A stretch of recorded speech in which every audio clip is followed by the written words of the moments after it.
Om Namo Bhagavate Vasudevaya.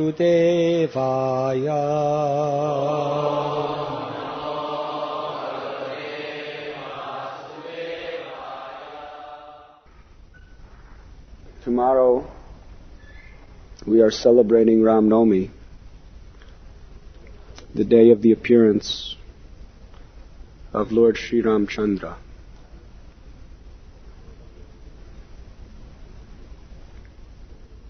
The Supreme Personality of Godhead declares in the 11th canto of the Bhagavatam, Mad Bhakta Puja Badika, that the most pleasing worship of the Lord is worship of His devotees. Nothing works when I'm here, you must know this. Huh? Something like that, yes.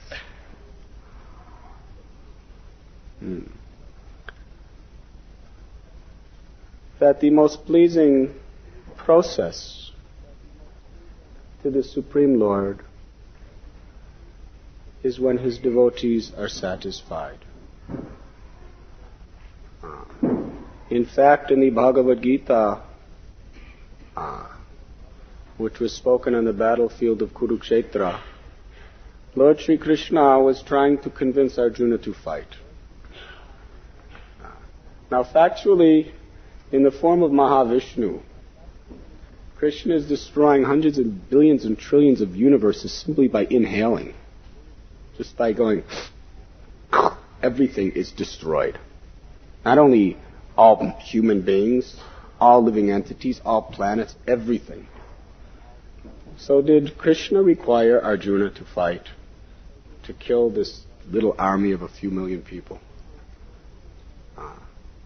But Krishna wanted Arjuna to fight because he preferred seeing Arjuna glorified for all history than for him to do it himself.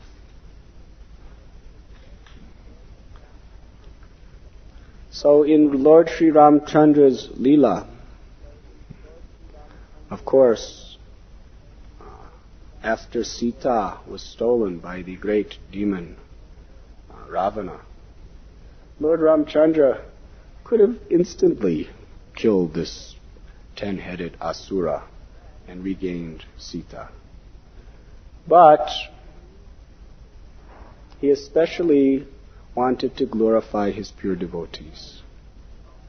And of all those devotees, Sri Hanumanji was most devoted to the mission of Lord Sri Ramchandra. And therefore, he is most glorified, even to this day. This Leela took place millions and millions of years ago. And yet millions of people to this day are offering all respects and worship to Sri Hanuman. In Bhagavad Gita, Krishna describes how we make spiritual advancement. Vyavashayatmaka budhir ekeha kurunandana bahushaka hyanantascha budhayo vyavashayana. This means those who are on my path, they are resolute in purpose and their aim is one. Those who are irresolute, their intelligence is many-branched. Krishna consciousness is not for them. And Vishwanath Chakravarti Thakur, in his very famous commentary of Bhagavad Gita, he describes that resolute determination simply means that you make the order of your guru your life and soul. You have no separate interest than the desire of the spiritual master. And to be determined under any circumstances, without even considering your own welfare, to fulfill the order of Guru. As Jivatmas living in this world, however great we are most insignificant. And in the execution of our service to the Supreme Lord, we will inevitably encounter many situations where things go helplessly beyond our control. And it is very easy at that time to give up and say, I cannot do it. It is not possible. I tried. Krishna consciousness means to have faith in Krishna in those circumstances. To have faith that the only limitation in my service is my own lack of faith in the power of Guru and Krishna. And the most super excellent example of this is Hanuman. What he was able to do or not do, he didn't even consider. He just considered it has to be done. When they discovered that Sita was at Sri Lanka, it was just a group of the monkey soldiers. They got this information. Ramchandra had hundreds and thousands of monkey soldiers traversing all the earth looking for Sita. No one could find her anywhere. But a few of them got this message that she was in this great city of Lanka. That was the capital of Ravana. So there was hundreds and hundreds and hundreds of miles of ocean. How to cross it? Hanuman was not considering how vast the ocean was. He only considered one thing, that Sita's there and Ram wants her. So he got up top the Mahendra mountain and he just crouched down and jumped. And he jumped with such force that gold and silver just started oozing out from the mountain. The whole mountain was trembling. And it created such a vacuum that the trees and the bushes and all the growth of the mountains just started following behind him. And he just, in the airways. Varuna, the Lord of the Sea, he saw him. My God, how is he? He's flying over? He didn't fly, he was jumping. It's not that Hanuman could fly, he simply jumped. So Varuna was thinking that it is an offense if we do not help such a loyal servant of Ram. So he called for the Menaka mountain and said, this Menaka mountain was a mountain of solid gold that was resting on the bottom of the ocean. Told her to rise to give a resting place for Hanuman on his mission. So the Menaka mountain rose to the top of the ocean. And Hanuman saw it and was thinking, what is this? And the mountain began to speak. It said, I am your servant. I have come to give you a nice resting place. Hanumanji, he was thinking that I don't have much time. Sita's in difficulty. Ram is concerned. So he just placed his hand on the mountain and said, thank you very much for your service. I have accepted it, but I don't have time to rest. And he just continued on. This is the determination of a devotee. When he has a mission, there's no time for rest. So many times we're thinking, oh, I'm tired, let me go to sleep. Hanuman was not thinking like this. This is the difference between a devotee with faith and a devotee who is not very concerned with the pleasure of his master.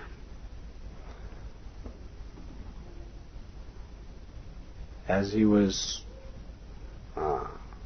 traveling over the great Indian Ocean, one very, very powerful Rakshashi came out of the sea.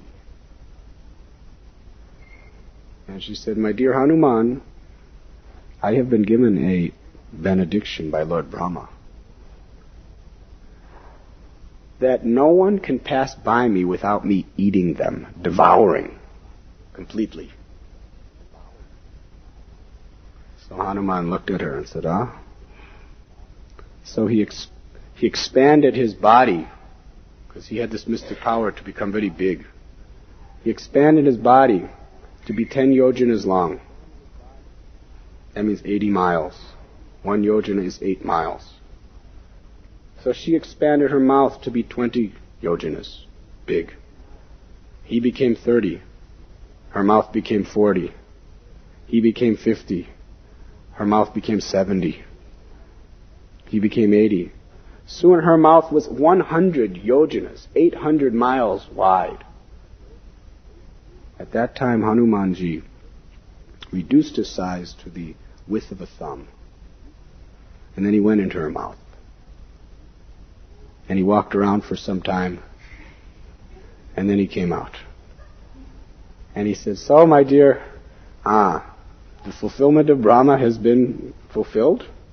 The fulfillment of his benediction. You have devoured me, now I am out. So now let me pass." And she said, "Oh, you are very intelligent, Hanuman." He said, "Now you can pass, and I wish you all good fortune in finding Sita." So he continued on. And then another huge, gigantic Rakshasa appeared. Rakshashi. And she opened, what happened with her is she saw Hanuman flying high. So she had a very great mystic power. With her hand she grabbed onto Hanuman's shadow, which was over the ocean. And she captured him. And he was way up there and he couldn't move. I was wondering, what is this? Couldn't move. And then he looked down and there was a Rakshasa with her hand on his shadow. And he was thinking, So he came down. He said, what is the problem? She said, "I will eat you for my breakfast today." So she opened her mouth very big. And he became big. And she became bigger. And then he became very small. And he went into her mouth. And he walked on down through her throat. And he went to her heart. And then he took his very sharp claws and ripped open her heart. And then he flew out of her mouth. And as he was flying out, she just fell in the sea and died. And then he continued on. And when he attained Sri Lanka, he decided that the best thing would be to wait till night. So he hid on one mountain until the evening. And then he reduced himself to the size of a cat. And he came to the northern gate of Sri Lanka, the main gate. And there was this huge, huge man-eating Rakshasi. And she saw this little tiny monkey. She said, "Who are you? What is your business?" He looked at her and said, "Who is you? Who are you and what is your business?" She said, "I am the personification of Sri Lanka. And I am the servant of Ravana. And no one could pass me without being destroyed. So prepare to die, little monkey man." So then she came and she slapped Hanuman as hard as she could. And Hanuman just stood there. And with his fist he punched her in the breast. And she went flying to the ground. And she was completely defeated. And she said, "My dear monkey, I surrender to you. Please, do not harm me. I'm a woman. You're not supposed to harm women."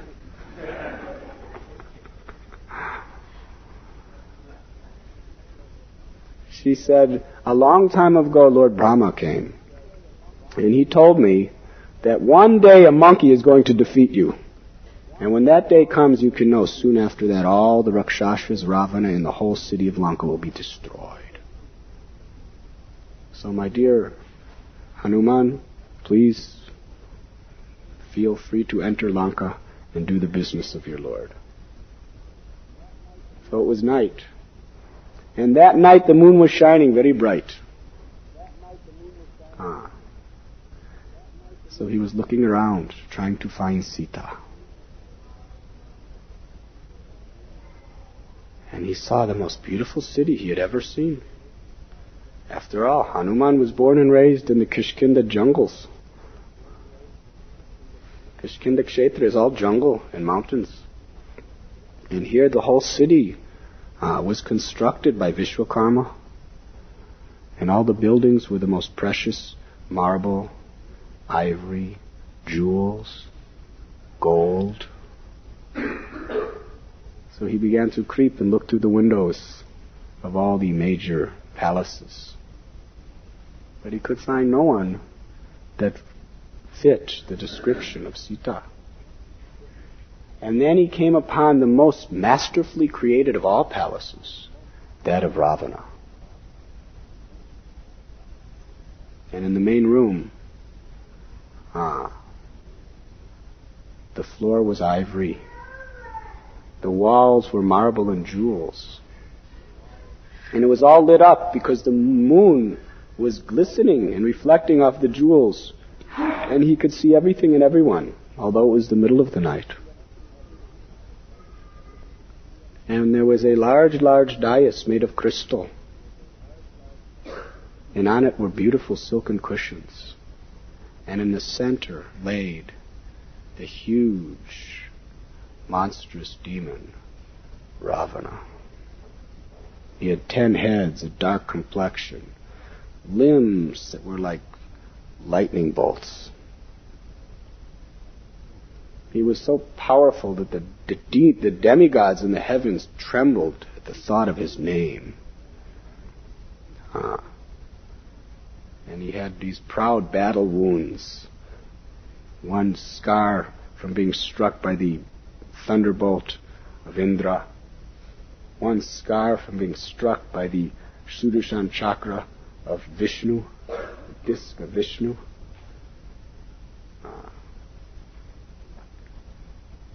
And as he lay there, he was thinking, this is the ugliest, most hideous, most frightening and terrible form I've ever seen. And next to him was a beautiful woman, his wife, Mandodari. And around the bed there were thousands of beautiful dancing girls who would sing and dance for him every night. And he was examining each and every one of them carefully. But none of them fit the description of Sita. So he looked everywhere. And he was becoming discouraged. Perhaps Ravana has already eaten her. He's a Rakshasa. Perhaps she's dead. Perhaps she was cast into the ocean and drowned. Where is her? And then he sat to rest. And he saw a beautiful garden of Ashoka trees. So he went into that garden. And under a particular tree, he saw the most beautiful woman in all creation. She was wearing just a single piece of cloth. She was emaciated from fasting. She looked like she was in tremendous distress, tears in her eyes. And he could understand, this is Sita.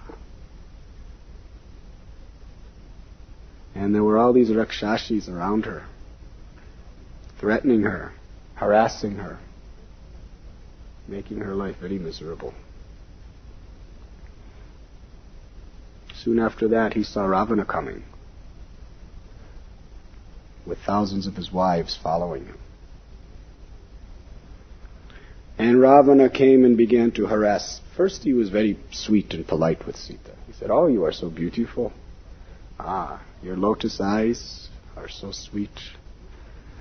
In fact, when the Creator made you, He resigned after making you. He could not make anything any better." And he was using very flattering words. "So now, my dear, accept all the wealth of my kingdom. Sit on the throne with me. All my other thousands of queens will be your maidservants from this day on. Just accept me as your husband." And Sita said, "My dear Ravana, Why don't you just enjoy your other wives? You have so many nice other queens. I am the faithful and chaste wife of Ram. And there is nothing that will ever break my chastity. So, Ravana became very angry. He said, I have given you 12 months to surrender to me. I would have raped you by now, but I once raped the wife of one great sage, and he cursed me that I can only come together with a woman if it is by her will. Otherwise, I will immediately die. So you must surrender to me, and you have 2 more months, otherwise I will eat your lovely form. Because there was no curse against him eating beautiful women. Huh?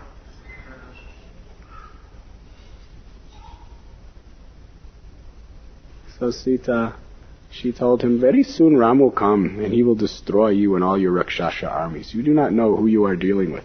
Ram is the Supreme Personality of Godhead. So then Ravana said, you have 2 months to surrender. And he walked away.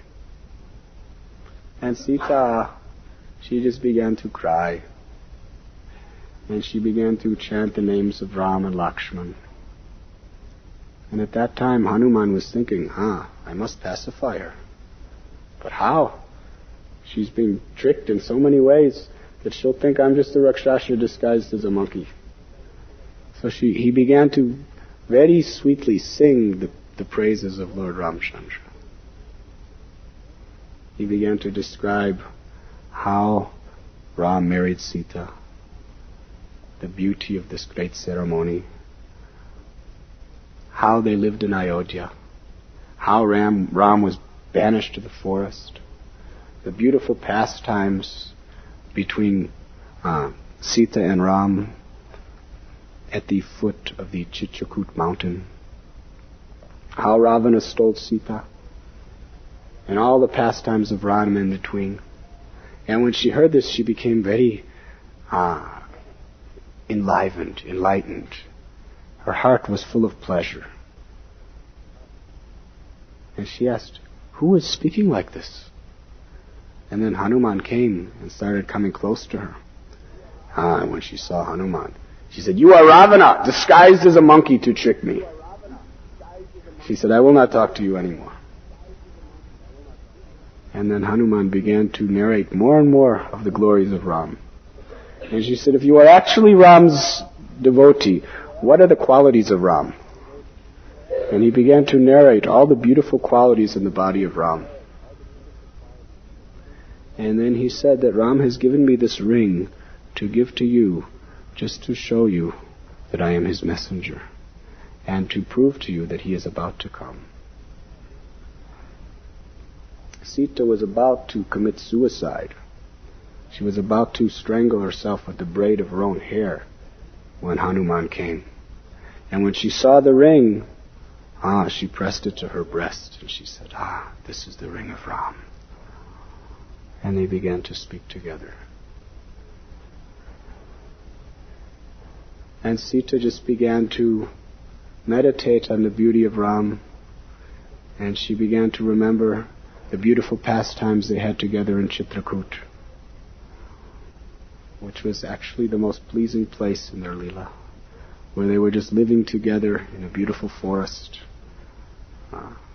exchanging the ultimate loving reciprocation of the Supreme Lord as and his eternal consort. And then she said, Ram is all powerful. Why does he not come and take me away from this place? Hanuman said, he doesn't know where you are. But now that I have found you, all your problems are about to be solved. In fact, Sita, I can take you away from this place right now. You climb on my back. Then he expanded to a huge, gigantic size. He said, get on my back. I'll destroy all these Rakshasas and take you to Ram immediately, today. And Sita said, I know you can do it, Hanumanji. But I am another man's wife. I cannot touch you. And besides that, Ram wants to kill these Rakshasas and do it himself. So Hanuman said, yes, this is your glory. So then Hanuman, with Sita's blessings, he took leave of her. And then he began to think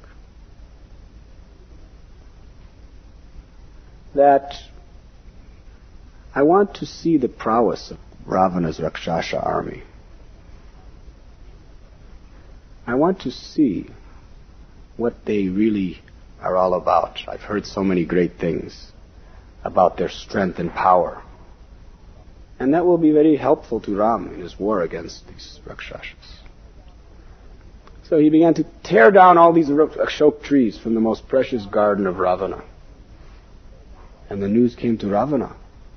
So he sent 80,000 soldiers to kill this monkey. Hanuman was sitting on the gate of that garden. You have come? What have you come for? We have come to kill you.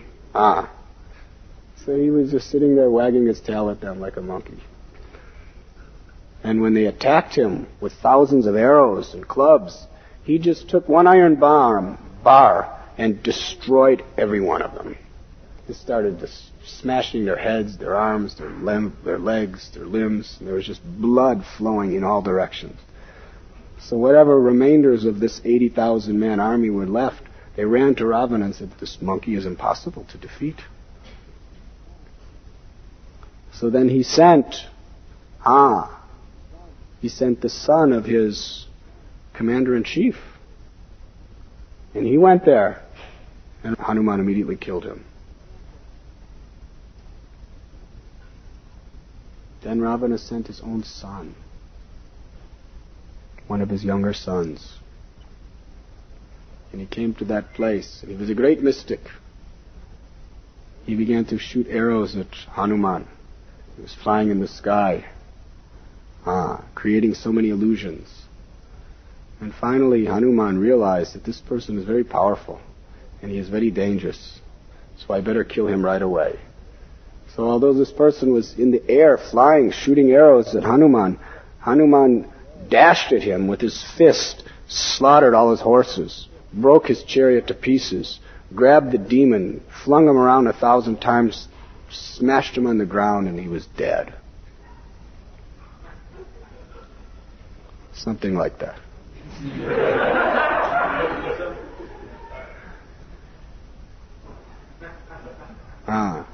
The news came back to Ravana. He was mortified. My God, my own son, dead. He turned to his most powerful eldest son, Indrajit, who was undefeatable. Indrajit even defeated Indra. That is where he got that name. Indrajit means he who defeated Indra. He said, Indrajit, go kill this monkey. So Indrajit took a whole army with him, boarded his chariot. He started shooting thousands of arrows at a time. Each arrow was so sharp and so powerful. And Hanuman was just jumping around, and not a single arrow could touch him. So Indrajit came to the conclusion that this monkey cannot be killed, but perhaps he could be captured. So he invoked this serpent astra, and he shot this arrow, and it became a serpent, and it tied around the body of Hanuman. And Hanuman was utterly unable to move. And they carried him to the court of Ravana. So Ravana saw this monkey, Hanuman, in a completely helpless condition. Immediately kill him! His stepbrother Vibhishan said, my dear brother, this will ruin your reputation. He is an envoy. He is a messenger of the enemy. The messenger of the enemy always must be respected. You can never kill. You will lose your reputation and all your potency if you do such a sinful thing. So Ravana said, yes, that is true. but we must do something to him. He's a monkey. The most proud part of a monkey is his tail. So burn his tail. So the Rakshasas took his tail and put cotton and cloth and soaked it in ghee and then lit it on fire. At that time, the news came to Sita that Hanuman's tail was on fire. And Sita began to pray to Agni, the fire god, that a woman's chastity to her husband is her virtue. If I have been chaste and faithful to my husband, O Agni Dev, please grant me the benediction that Hanuman's tail will not feel hot, although it is on fire. So Agni Dev said, so be it. So as his tail was on raging fire, it felt very cool and refreshing to Hanuman. By the blessings of Goddess Sita. And then he enlarged himself and broke from the ropes that tied him. And he just took his fists and the ropes that were around him and he just started swinging them, and he completely killed all the guards that were trying to stop him and hold him down. Thousands of them. Bled, dead and bloody all around him. And then he just, very gracefully, as a monkey does, he jumped on top of the building. And the building caught fire. And then he jumped to the next building, and that caught fire. And the next building, and that caught fire. In this way, he was just jumping all over Sri Lanka. And the whole city was enveloped with huge flames of fire. And the Rakshasas were completely disoriented. They were just running around here and there. They did not know what to do. And Hanuman began to laugh. And he got on the main gate and he began to call out that I am just the insignificant messenger of Ram. I'm just giving you one tiny little taste of what you are in store for when the Supreme Lord Sri Ramchandra comes himself in the near future. And then he began his journey back over the Indian Ocean.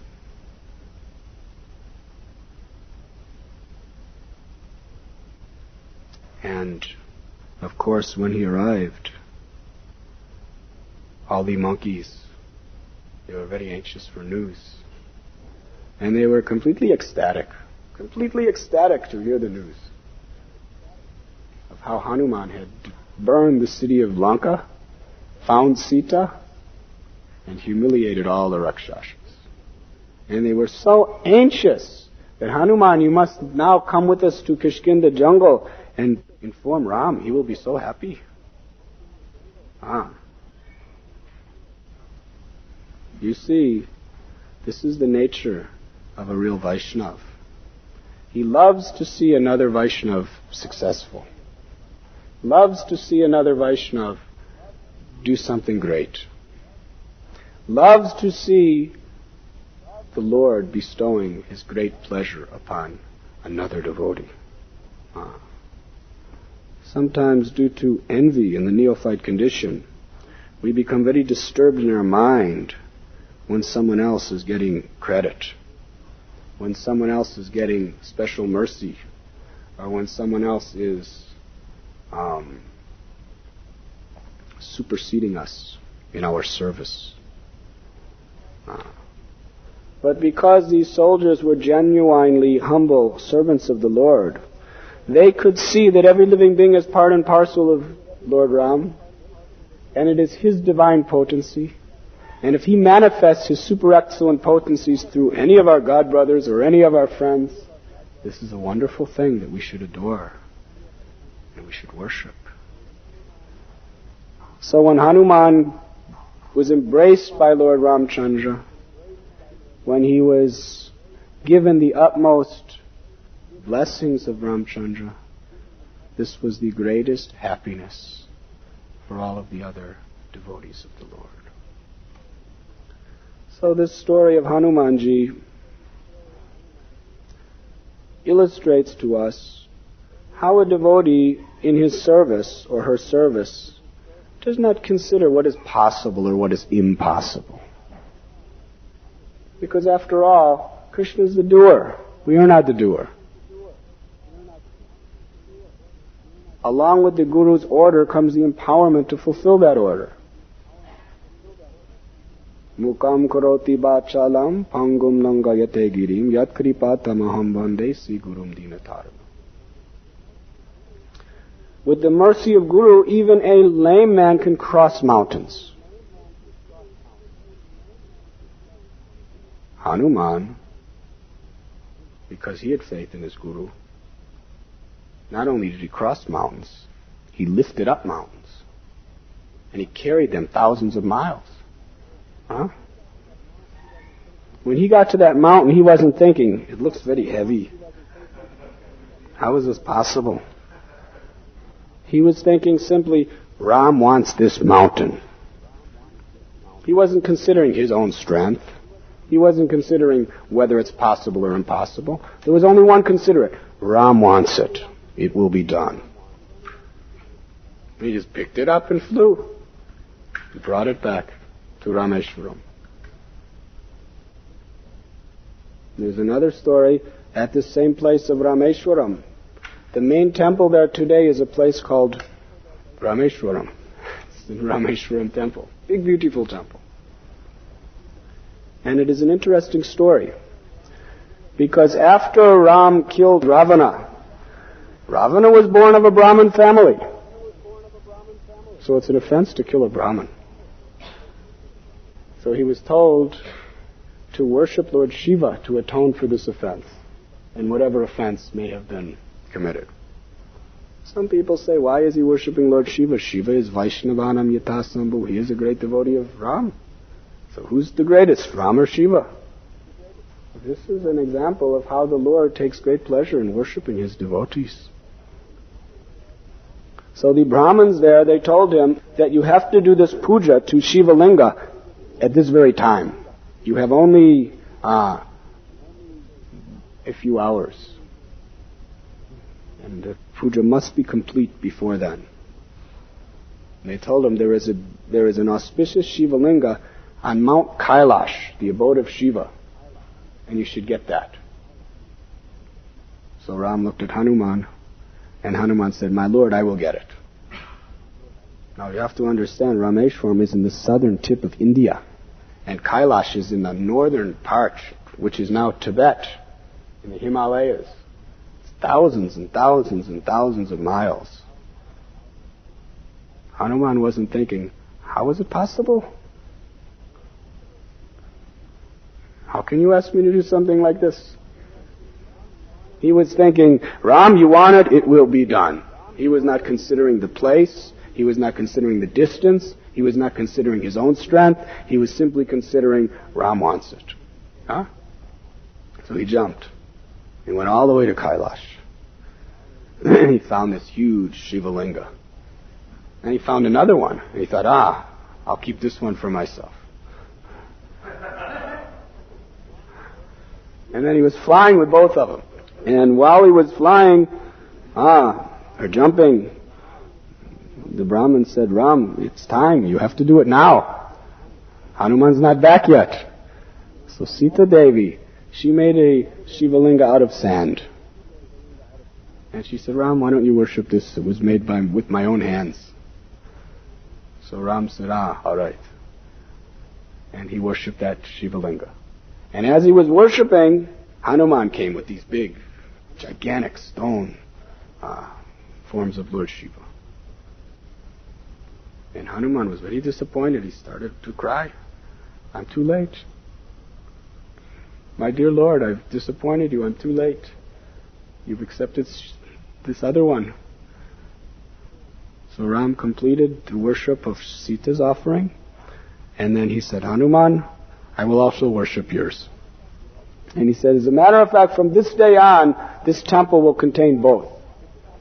And no one can offer obeisance or worship Sita's until they first worship yours. So to this day, everyone worships Hanumans. They're still there. And then they worship Sita's. So this is how dear the Lord's devotee is to the Lord. Because the devotee is simply depending on the mercy of his worshipable, beloved Lord. No other consideration. Even if you are lame, you can cross mountains. Even if you are dumb, you can speak eloquently. And even if you are blind, you can see the stars in the sky. If you have the mercy of Guru and the mercy of Krishna.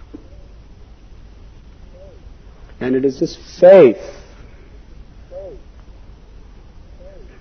that empowers the devotee to perform wonderful work in the service of the Lord. And by hearing the example of such great devotees as Hanuman, we should realize within our heart and appreciate that nothing is impossible for one who agrees to be an instrument in the hand of God. So our prayer should always be to be an instrument of the mercy of the Lord, to empty ourselves of all false pride, of all material attachments. Because unless and until we are completely empty of all of our superficial desires and attachments, we are preventing the Lord from allowing us to be His instrument. Therefore, it is said purity is the force. Because the force is God. The force is Krishna. But as long as we are impure, that force cannot come through us.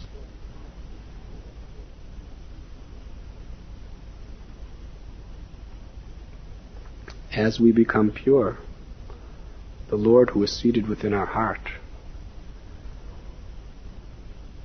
can take us and empower us to do anything He desires.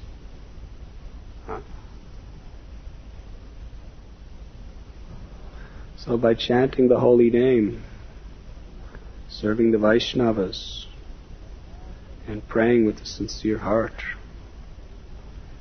and being willing to take the order of Guru and Krishna as our life and soul, we can attain that state of purity and allow Krishna and Guru to become our puppeteers.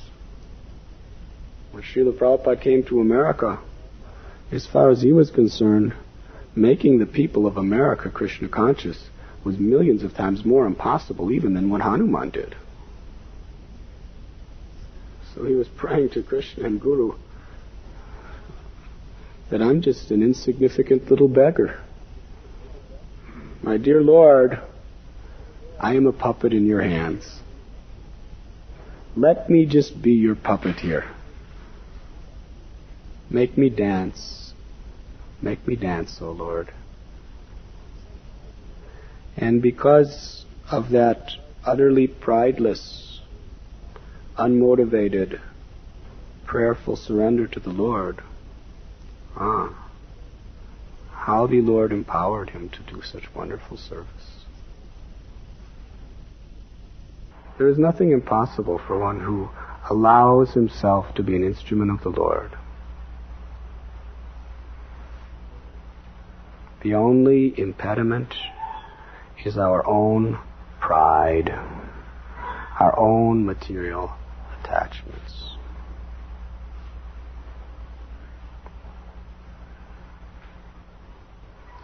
The greatest service, the ultimate service,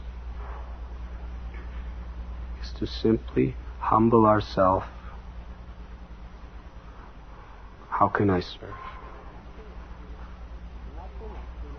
There's nothing I cannot do. There's nothing I cannot give up if I have faith in Guru and Krishna.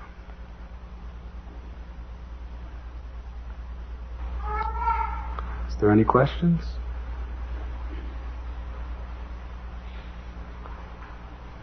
Yes. Hanuman on time for Maha. Was Hanuman on time for Maha?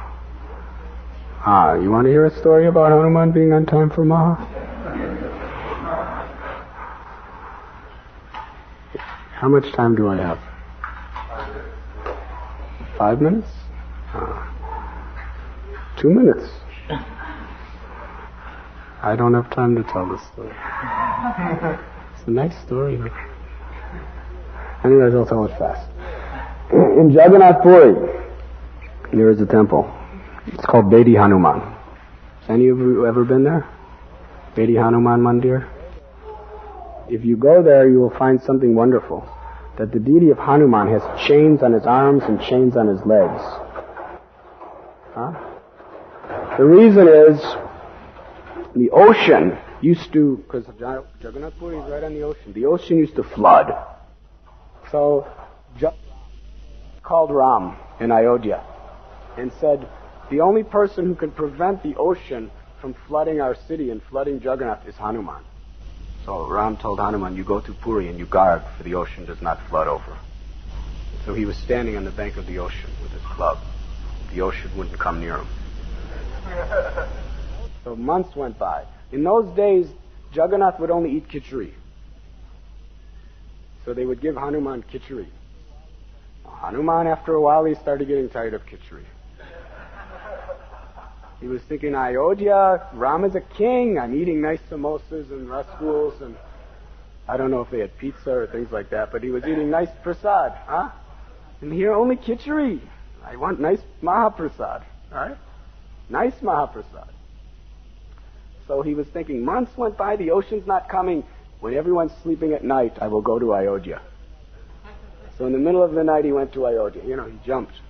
And when he got there, all the people, Hanuman, you're back. Have some Mahaprasad. Oh, thank you very much. So he was having nice feasts. So he came back. The ocean was, just see, no problem, I left. I'll go tomorrow night too. So he started regularly going in the middle of the night. He would come back before everyone woke up. He was very happy. So one day, while he was gone, the ocean flooded everything. And they were, where's Hanuman? Where's Hanuman? They looked, he's gone. So the next day, Jagannath called him in. Hanuman?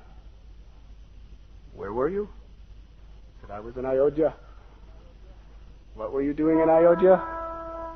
I was eating Mahaprasad. Jagannath told his servants, from this day on, feed me khichdi. But for Hanuman, you make samosas, rasguls, gulab jamans, everything. And keep him chained. So to this day, he's there guarding the ocean, Bedi Hanuman. Hanuman ji ki jai. Hare Krishna.